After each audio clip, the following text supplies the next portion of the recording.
Realmente el caballista Santiago Uribe lo que es un criminal de guerra. Santiago Uribe Vélez, mi hermano. ¿Dónde están los presos del grupo criminal Los 12 Apóstoles? Fue una máquina tenebrosa de muerte, lo que niega ahora Álvaro Uribe para hacerle fraude a la justicia, para volver a engañar a la justicia como siempre lo ha hecho con gran cinismo Álvaro Uribe.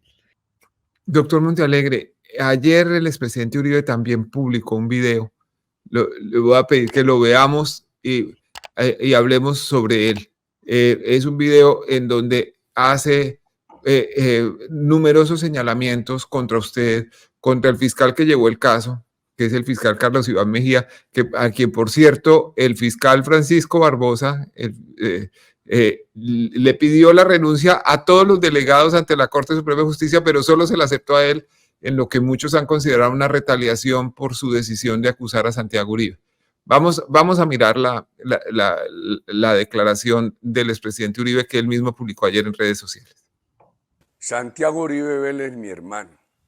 ¿Dónde están los presos del grupo criminal Los 12 Apóstoles? Pregunto. En Yarumal, municipio del cual está relativamente cerca la hacienda La Carolina, ha habido guerrilla y paramilitares. Sin embargo, no aparece una sola persona presa o condenada por su pertenencia a los 12 apóstoles. En la década de los 90, la Fiscalía adelantó una investigación vinculando a muchas personas, incluidos comerciantes de Yarumal, el padre, el cura Palacio, como le decían, que en paz descanse, señalado como el jefe de los 12 apóstoles, y otros civiles. Óigase bien, todos resultaron absueltos. El padre fue defendido por el reconocido penalista Fernando Velázquez, y Nonato de Jesús Vargas, comerciante de Yarumal, fue defendido en su momento por el doctor Jesús María Valle Jaramillo, que en paz descanse. Pero mi hermano Santiago está acusado y a puertas de una sentencia. Los delitos son el asesinato de un humilde conductor de camión de escalera y concierto con paramilitares, hechos de 1994, antes de mi llegada a la gobernación de Antioquia. Paramilitares que operaron en el área han dado múltiples declaraciones y nunca han vinculado a Santiago. Hace más de 20 años, a Santiago le dieron un inhibitorio. Después fue revocado.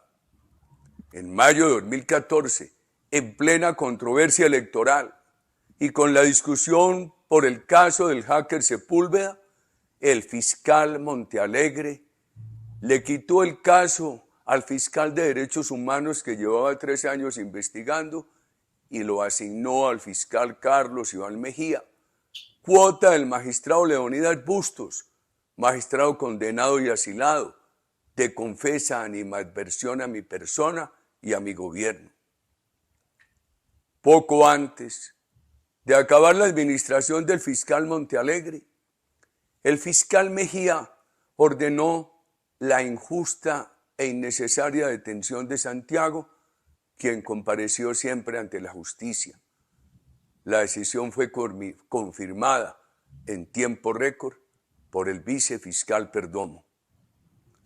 Montealegre como Perdomo, mencionados por montajes, fungen hoy como víctimas mías.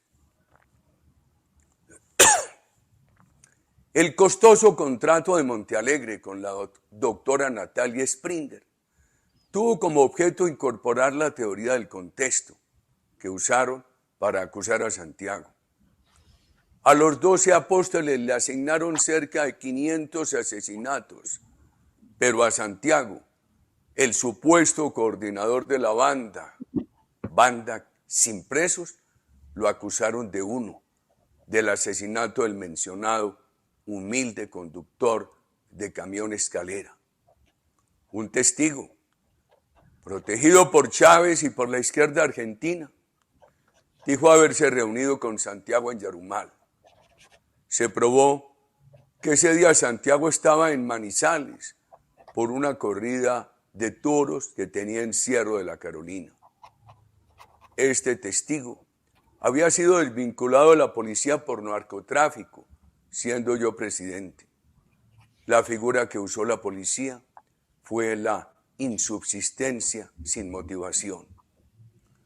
Otro testigo, responsable del asesinato mencionado, lo fue de oídas para acusar a Santiago.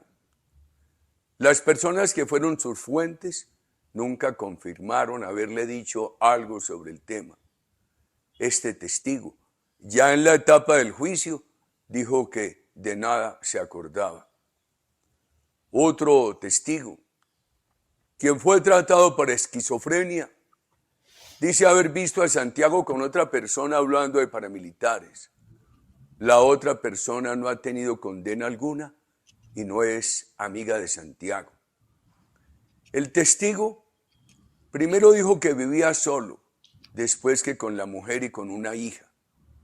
En el juicio, la defensa mostró muchos casos de contradicciones y problemas de este testigo con empleadores ajenos a Santiago. Sin embargo, este testigo ha tenido protección de ONGs declaradas adversarias mías y de sectores de la izquierda internacional. A la presión para que condenen a Santiago se sumó un retweet reciente del presidente Petro. Los abogados del colectivo, enfermizos perseguidores de Santiago por ser mi hermano, han sido sus acusadores.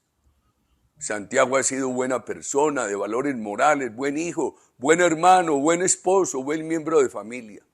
Es persona de trabajo, de moderado patrimonio, que no daría para patrocinar paramilitares, lo que tampoco cabría en su alma.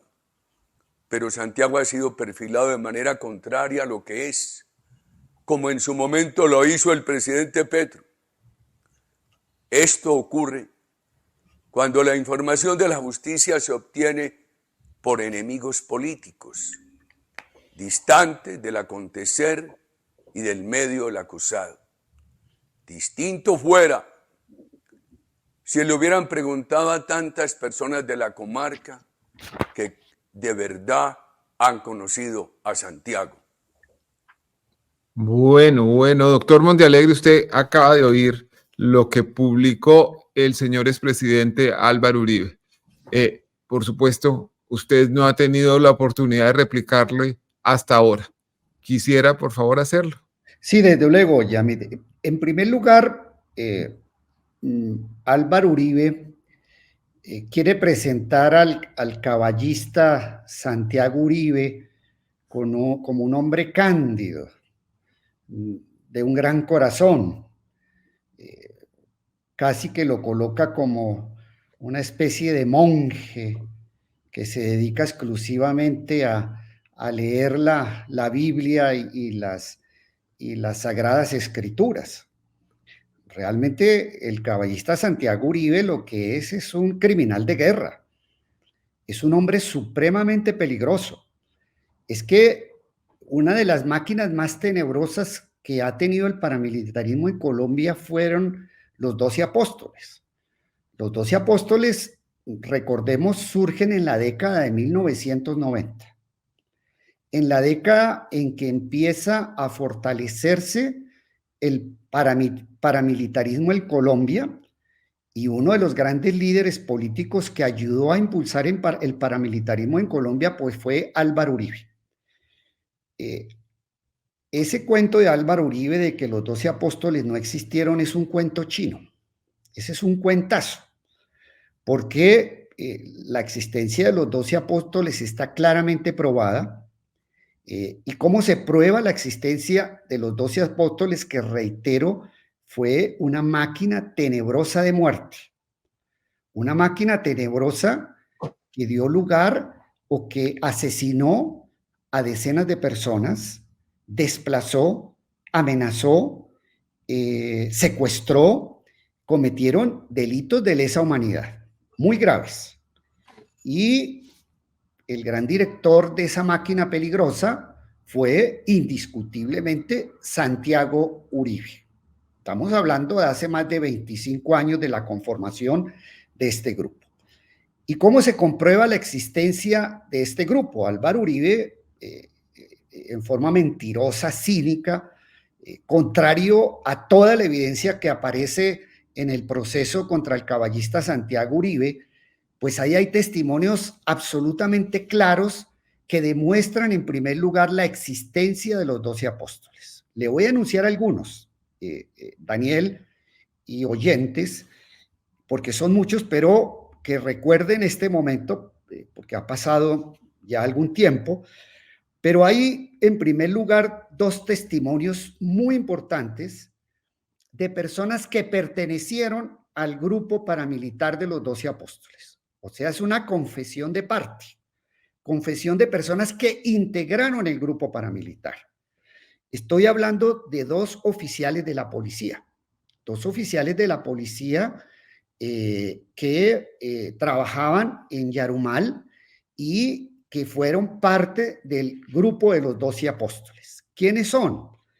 En primer lugar, Juan Carlos Meneses, oficial de la policía, director de la policía de Yarumal en el momento del auge de los 12 apóstoles en el sudeste antioqueño, que actuaba desde la hacienda La Carolina, de propiedad en esa época de la familia Uribe Vélez. Y hay otro testimonio, que es el testimonio de Alexander Amaya. Alexander Amaya también era en esa época un miembro de la policía, miembro de la seguridad del mayor Juan Carlos Meneses, y ambos, ante la justicia, en pruebas absolutamente válidas, han declarado que ellos pertenecían al grupo paramilitar de los 12 apóstoles, que pertenecían a esa máquina criminal, una máquina tenebrosa de muerte, que, reitero, cometió graves violaciones a los derechos humanos, a tal punto que esos delitos son crímenes de guerra y delitos de lesa humanidad. Y no solamente declaran la existencia de los 12 apóstoles, que ahora niega Álvaro Uribe. Esa ha sido una de sus narrativas, el negacionismo, negar la existencia de los 12 apóstoles. Eso fue parte de su estrategia de defensa, así como ha sido parte de la estrategia de Álvaro Uribe negar la existencia de un conflicto armado en Colombia. Pero es clarísimo que está probado con personas que confesaron la pertenencia al grupo y por muchos testimonios de la población de Yarumal. No solo confiesan estas dos personas su pertenencia al grupo, miembros de la policía, sino también muchos testimonios que se recogieron durante décadas de miembros de la población que señalan claramente la existencia del grupo, lo que niega ahora Álvaro Uribe para hacerle fraude a la justicia, para volver a engañar a la justicia, como siempre lo ha hecho con gran cinismo Álvaro Uribe. Pero no solamente estos testimonios que estoy mencionando, para dar un ejemplo, de Alexander Amaya y Juan Carlos Meneses, producidos lícitamente en escenarios nacionales e internacionales desde hace mucho tiempo, no solamente aceptan la existencia de los 12 apóstoles y la pertenencia al grupo, sino que claramente señalan que el director de los 12 apóstoles, el jefe criminal de los 12 apóstoles de esa empresa criminal conjunta, era Santiago Uribe Vélez.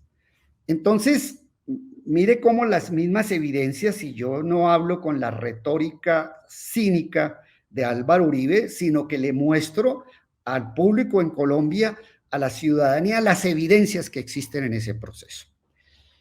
Pero además, Álvaro Uribe se refiere específicamente a un testigo muy importante en ese caso, que es un humilde campesino que trabajaba en la hacienda de La Carolina. La hacienda de La Carolina fue el punto de base, fue el centro territorial desde el cual actuaban los dos, el aparato criminal denominado los 12 apóstoles. Y ese humilde campesino escuchó conversaciones muy comprometedoras entre Santiago Uribe y otros de los miembros de ese grupo paramilitar, donde claramente de esa declaración dada por ese humilde campesino se muestra en forma evidente, contundente, la vinculación de Santiago Uribe con el grupo paramilitar llamado de los 12 Apóstoles. ¿Qué pasó con ese testigo? Ese testigo tuvo que salir del país, tuvo que huir, pero no se fue del país porque él quisiera, sino porque fue un testigo, como era un testigo clave, un testigo estrella dentro del caso, fue perseguido, intimidado y tuvo que salir de Colombia. Y aquí hago un paréntesis en el sentido de que este no es el único caso de testigos que han tenido que salir del país por la persecución del grupo paramilitar para evitar que declararan en contra de Santiago Uribe Vélez y de Álvaro Uribe Vélez. Ese testigo tuvo que salir del país, como tuvieron que salir otros testigos. Y debo recordar que muchos de los testigos claves de este proceso fueron asesinados. ¿Coincidencias? No, no son coincidencias. No solamente los 12 apóstoles tuvieron una política de exterminio a comienzos de la década de 1990 en Antioquia, sino que después de cometidos los crímenes de lesa humanidad, instauraron una tenebrosa política sistemática de asesinatos y de amedrentar, perseguir e intimidar testigos. Entonces este testigo tuvo que salir del país. Ahora Uribe, en una táctica vieja, trata de decir que ese testigo no es creíble porque él lo trata de esquizofrénico.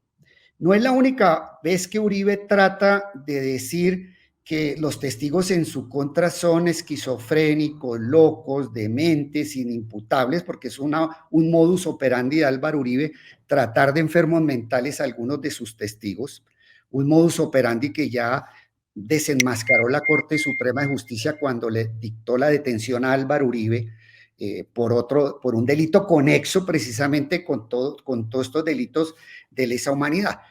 Y ese testigo pues tuvo que salir del país y Medicina Legal dijo que ese testigo era totalmente lúcido, que era un testigo que tenía toda la capacidad para hacer las declaraciones y que sí, que ese testigo lo que tenía era un estrés postraumático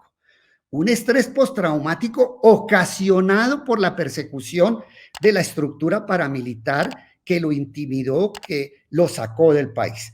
Entonces, ahí hay otra falsedad de Álvaro Uribe. Que existan discordancias o pequeñas contradicciones en un testigo, eso es absolutamente razonable frente a la teoría de la percepción.